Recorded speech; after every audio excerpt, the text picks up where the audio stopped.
Ya pemirsa, kita kembali lagi di UI Corner dan masih bersama saya Armen Asri dan juga Bapak M. Bayu Wibawa Eskom MMSI yang merupakan Ketua Program Studi Teknik Informatika Universitas Mulia Indonesia. Nah, dan kali ini kita juga bakal menggali informasi lebih dalam lagi nih. Nah, khususnya gini Pak, kalau misalnya di jurusan informatika atau juga teknik informatika pastinya juga nggak terlepas dari fasilitas-fasilitas seperti laboratorium gitu ya. Nah, jadi ini laboratorium apa aja sih gitu untuk mendukung kelancaran di program studi TI ini? Ya, jadi kita ada beberapa laboratorium dan itu kita sesuaikan dengan mata kuliah yang kita ajarkan. Oke. Itu kita ada laboratorium multimedia, itu dikhususkan laboratorium ini untuk lebih ke seperti animasi, ya, animasi. kemudian desain grafis, kemudian pengolahan video ataupun video editor itu khusus untuk Multimedia. lab multimedia digunakan untuk itu. Selain itu kita ada juga lab pemrograman. Lab pemrograman itu ya untuk kita belajar pemrograman mulai dari database, kemudian belajar web, Android itu kita di situ. Kemudian ada lab database satu lagi. Tadi pemrograman, satu lagi database. Kemudian kita juga menyediakan lab khusus untuk praktek mata kuliah jaringan. Oke. Nah, jaringan, jadi semua peralatannya sudah tersedia, tinggal kita mempraktekkan apa yang diajarkan di kelas, kemudian kita praktekkan di lab. Sudah pasti didampingi oleh dosennya. Oke, nah pastinya juga itu dua gitu ya, mungkin yang generalnya ya, mungkin dibandingkan dengan mungkin laboratorium Jadi lainnya. ada sekitar 4 lab, 4 lab komputer, 3 lab komputer, 1 lab jaringan. Oke, nah terus mungkin ini sedikit mungkin mewakili dari keingintahuan dari pemirsa di rumah nih, khususnya buat adik. Kalau misalnya untuk robotik gitu, merancang itu segala macam itu masuk ke hardware atau ke jaringannya atau? Kalau untuk robotik itu gabungan dari hardware dan software, karena kan kita memerlukan seperti prototype ya. Nah, robotik itu kita membuat prototype dengan menggunakan, kalau sekarang ini bisa menggunakan seperti Arduino ataupun Raspberry. Kemudian di dalamnya itu kita tanamkan dengan menggunakan bahasa pemrograman. Jadi gabungan antara hardware dan software juga. Juga. Iya. Oke, nah dan pasti itu juga mungkin yang mau ke rasa penasaran juga nih, apalagi mungkin buat pemirsa atau juga adik-adik yang baru lulus nantinya atau yang udah lulus, ini udah lulus atau belum ya? Mungkin lagi ya masa udah lulus ya gitu. Iya. Oke. Dan pastinya juga udah tahu gitu arahnya kemana gitu ke teknik informatika khususnya di UI gitu. Nah, terus kalau untuk menjaga kompetensi lulusan gitu ya, masing-masing program studi pasti juga punya istilahnya barometer atau juga poin-poin tersendiri gitu yang harus tetap dijaga bahkan selalu ditingkatkan. Kalau misalnya untuk kompetensi lulusan untuk TI ini apa nih Pak yang menjadi garis besar? Pastinya setiap program studi itu kan kita ada capaian pembelajaran. Capaian pembelajaran ini lebih ke nantinya lulusan itu akan menjadi seperti apa. Jadi ada beberapa capaian pembelajaran di teknik informatika. Itu yang pertama, menjadi seorang programmer. Artinya mata kuliah yang kita sajikan juga mendukung mereka untuk mendapatkan skill menjadi seorang programmer. Kemudian juga di bidang networking ataupun jaringan. Jadi mata kuliah kita juga kita sesuaikan dengan capaian pembelajaran kita. Kemudian di sini kita juga bisa menjadi konsultan IT. Nah, jadi seperti ada mata kuliah konsep sistem informasi, ya, manajemen perancangan sistem, perangkat lunak, itu mendukung semuanya untuk kita menjadi seorang konsultan IT juga. Tapi yang pastinya menjadi seorang konsultan IT ini punya background dia seorang programmer. Lebih baik lagi dia mengerti pemrograman, seperti itu. Kemudian satu lagi multimedia. Multimedia ini dibagi apakah dia menjadi desainer, seorang animator, kemudian video editor dan sebagainya. Jadi ada 4 capaian pembelajaran kita di teknik informatika ini.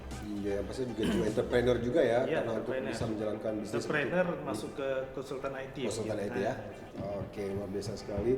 Dan pasti juga mungkin seperti kita tahu itu alhamdulillah juga akreditasi yang baik atau juga akreditasi B itu untuk program teknik informatika ini. Nah, itu kalau proses pencapaiannya gitu Pak, bagaimana sih mungkin secara general gitu sampai mungkin bertahan gitu? Kalau untuk kita jadikan mendapat akreditasi B, sudah pastinya bukan pada saat kita mau akreditasi persiapan kita di situ ya. Itu kita. Jadi persiapannya itu ya jauh-jauh hari kita persiapkan. Jadi salah satunya yang paling berpengaruh juga dari segi mahasiswa. Jadi kita untuk salah satu indikator yang penting juga kita melibatkan mahasiswa dalam setiap kegiatan kita. Contohnya kita membuat penelitian, dosen melibatkan mahasiswa tergabung dalam penelitian ataupun pengawas. Selain mahasiswa juga dari dosen juga dari Tridharma perguruan tinggi ya, dari pengajaran, penelitian dan pengawas merupakan faktor utama juga untuk bisa mencapai nilai akreditasi kita itu baik. Itu mungkin beberapa indikator yang kita perhatikan sekali di situ. Selain pelayanan, kemudian sudah pasti kalau untuk semua proses pembelajaran itu kita sudah dilakukan dengan sangat baik sekali. Contoh seperti yang saya katakan sebelumnya, pembelajaran kita nggak cuma di kelas, tapi kita bisa punya inovasi ya secara e-learning online, sehingga mahasiswa kita tuh tidak merasa bosan. Kalau di kelas terus gila gitu ya. bosan ya, tapi kalau suasananya berbeda-beda, hati kita juga berbeda untuk belajar. Refresh gitu. Itu dia yang paling penting gitu. Jangan monoton gitu ya. Makanya disuruh mencari hal yang berbeda gitu Pak ya. Oke. Nah, terus kalau untuk program-program reguler gitu, ini seperti kita tahu ya pasti banyak gitu ya. Mungkin dari pemirsa juga melihat di UB on TV, terus juga banyaknya kegiatan-kegiatan dari khususnya yang dilaksanakan oleh program teknik informatika. Itu kalau misalnya untuk monthly-nya atau juga mungkin bisa dibilang annual atau juga tahunan ya. Nah, itu apa aja sih gitu? Di antara sekian banyak gitu, Pak. Khususnya untuk dosen ini. Untuk dosen kita ada kegiatan bulanannya itu ada yang namanya e-learning. Contohnya seperti ini nih. Jadi tujuannya kita buat e-learning ini juga membuat suatu kreativitas dari dosen itu mampu berbicara di depan kamera ya. Jadi karena beda rasanya kita berbicara sendiri depan kamera dengan di depan mahasiswa itu beda. Kita menghadapi benda mati sama benda hidup itu beda gitu ya. Feel-nya beda gitu. Jadi itu udah pasti setiap bulannya itu ada kegiatan kita seperti itu.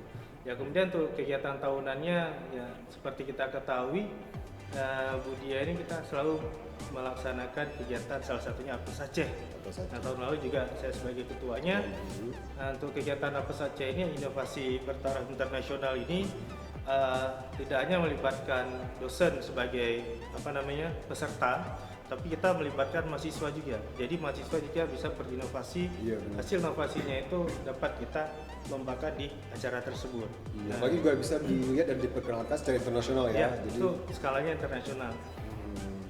Oke, terus kalau misalnya ya pasti juga di samping dengan kuliah-kuliah umum, profesor ya, dan banyak lagi yang lainnya, dan pasti itu juga menjadi salah satu program rutin ya yang dilaksanakan sama Prodi TI ini. Nah, jadi mungkin ada pertanyaan terakhir nih di sesi ini. Nah, jadi kalau misalnya keaktifan dari dan juga peran himpunan mahasiswa teknik informatika terhadap jurusannya sendiri gitu, itu bagaimana keaktifannya atau juga himpunan ya? Himpunannya. Jadi setiap program studi juga ada himpunannya masing-masing. Kebetulan saya juga langsung sebagai pembina mereka. Jadi mereka juga ada buat program kerjanya ya secara mingguan, tahunan.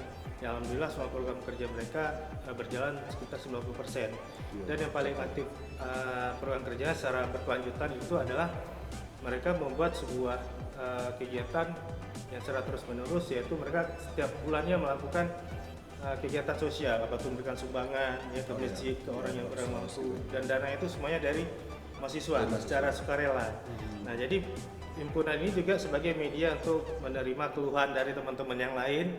Jadi dari pihak himpunan itu ngobrol langsung ke kaprodinya. Jadi mereka menjadi wadah bagi mahasiswa khususnya program studi teknik informatika yang kemudian mereka terima, kemudian mereka diskusikan dengan ketua program studi. Ya, itu dia. Jadi sebagai penyambung lidah lah istilahnya dari teman-teman ke program studi. Ya. Nah, jadi secara nggak langsung ya pasti juga dari prodinya sendiri itu menjadi advisor atau juga pengawas khusus ya, sekaligus penasehat juga untuk apapun kegiatan yang cukup aktif gitu dari peran himpunan mahasiswa TI. Itu namanya apa Pak? Himpunan Mahasiswa Teknik Informatika, Himatika. Oke, dan pasti juga luar biasa sekali pemirsa, dan nanti kita juga masih ada di segmen berikutnya di mana kita juga mungkin pengen tahu juga ya MOU atau juga mungkin kerjasama yang dicapai, yang udah dijalankan atau juga mungkin yang akan dirancang oleh program studi teknik informatika tetap di UI Corner. Saya Armia dan juga Pak Boyu, nanti kita akan kembali lagi di segmen terakhir di UI Corner.